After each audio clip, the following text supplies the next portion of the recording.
We have to go now! It's not safe here! Bring the kitten! They told him he had 60 seconds. The warning came in 3 languages, 2 visual threat glyphs, and 1 very clear tone shift in the air that every spacer learned to respect long before they learned the law.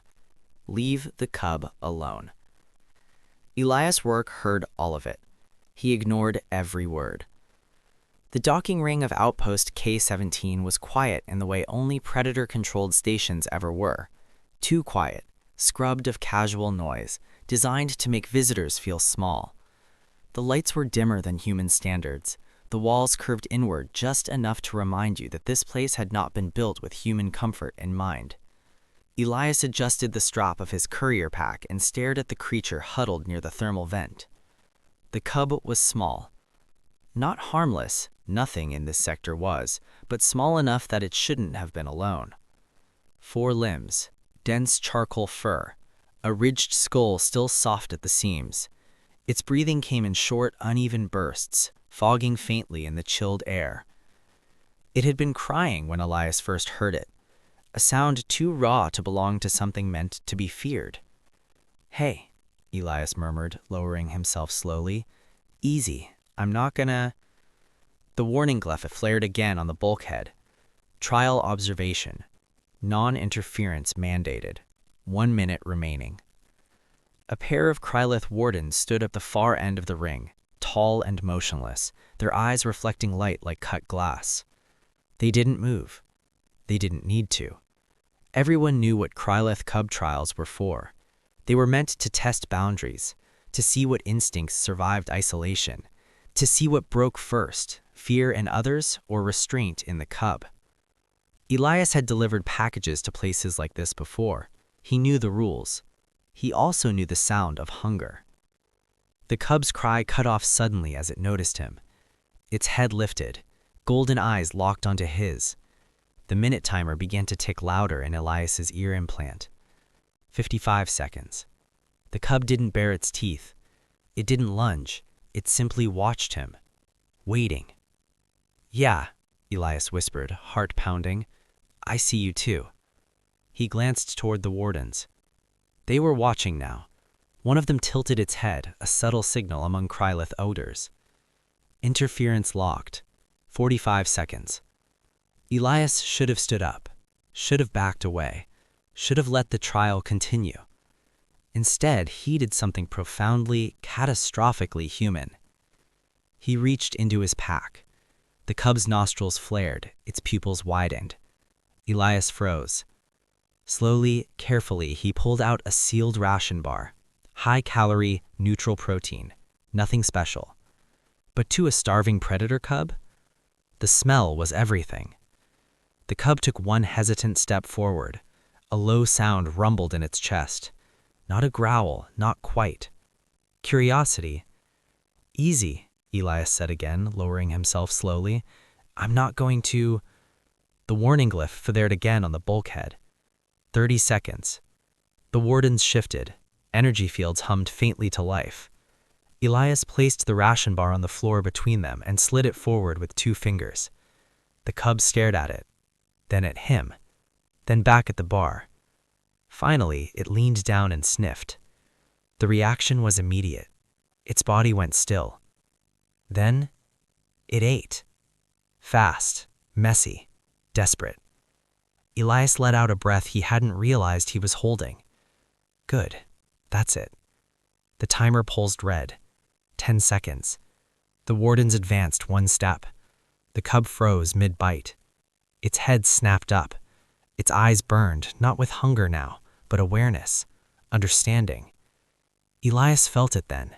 That shift. That electric certainty that something irreversible had just happened. The cub moved. Not toward the food. Toward him. The wardens reacted instantly. "Human," one of them growled over the comm. "Step away." Elias didn't. The cub pressed its forehead, lightly, against his knee. A claiming gesture. A warning.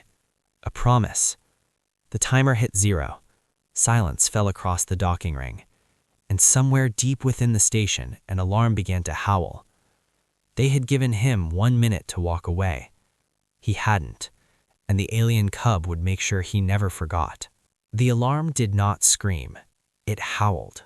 A low-frequency warning designed to rattle bone and instinct alike rippled through Outpost K-17.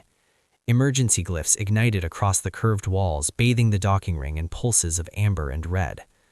Trial breach. Non-compliant interference detected. All personnel hold position. Elias felt the vibration through the deck plating before he heard the warden's move. The cub was still pressed against his knee. Not hiding, not clinging, claiming.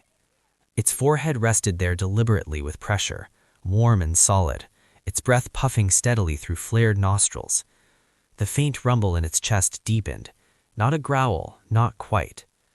A resonance, the kind that made predators listen. "Human," the nearer warden said again, voice sharpened now. "You will disengage." Elias swallowed. Slowly, carefully, he raised both hands away from his body, palms open. "I'm not touching it. It came to me."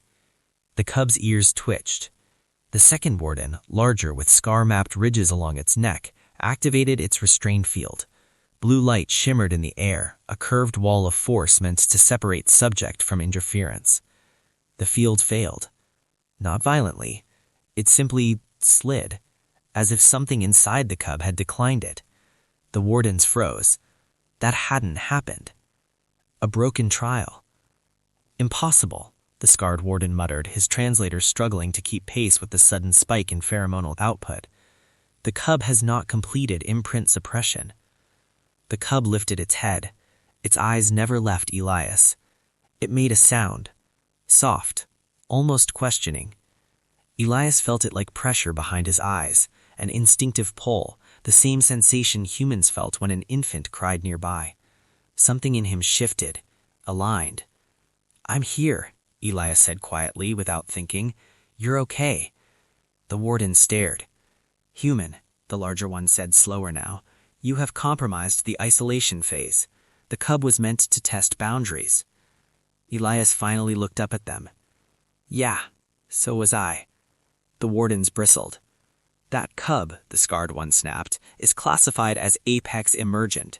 Its kind grows into siege leaders, planet breakers. You were instructed to leave." "I know. I heard the warning." The cub shifted closer. Its tail, thick, furred, banded with darker rings, curled once around Elias's boot. A binding gesture. The warden's eyes widened. "Release him," the larger warden ordered the cub directly, voice resonating with pheromone commands. The cub did not move. Instead, it did something that sent a ripple of unease through every crylith present. It sat squarely beside Elias's leg, posture relaxed but alert, eyes forward, guarding. Heavy footsteps echoed from the corridor beyond the docking ring. The air shifted again. Cooler, heavier, layered with old authority.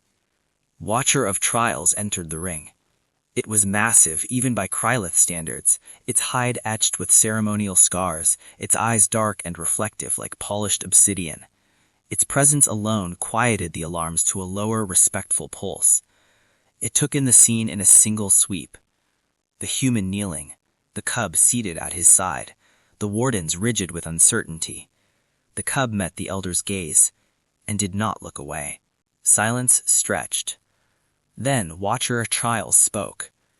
"Human," it rumbled, "state your action." Elias forced himself to breathe.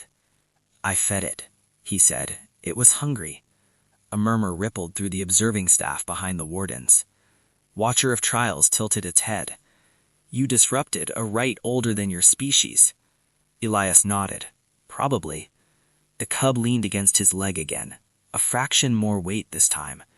Watcher of Trials' gaze snapped to the cub. "Explain," it commanded. The cub answered, not with words, with posture. It rose, stepped forward, and placed itself between Elias and the elder. No threat display, no aggression, just presence, protection. Watcher of Trials inhaled sharply. "That behavior," it said slowly, "is reserved for bonded pairs." The warden stiffened. "A cub cannot bond, not during trial isolation. Watcher of Trials did not look away from the cub. It just did. Krylith culture did not use the word pet. They used anchor. An anchor was something a predator chose to return to, something that steadied instinct instead of erasing it. Anchors were rare, dangerous, respected. The cub turned its head slightly, pressing its shoulder into Elias's thigh. The gesture was unmistakable now. Claim accepted. Watcher of Trials' claws flexed. This changes the trial. Elias looked up. How? The elder's gaze shifted back to him. You are now part of it. The words hit harder than any threat. Part of what, exactly? Elias asked. The elder's eyes glinted. A test not of the cub, but of you. The elder leaned closer, its shadow swallowing them both.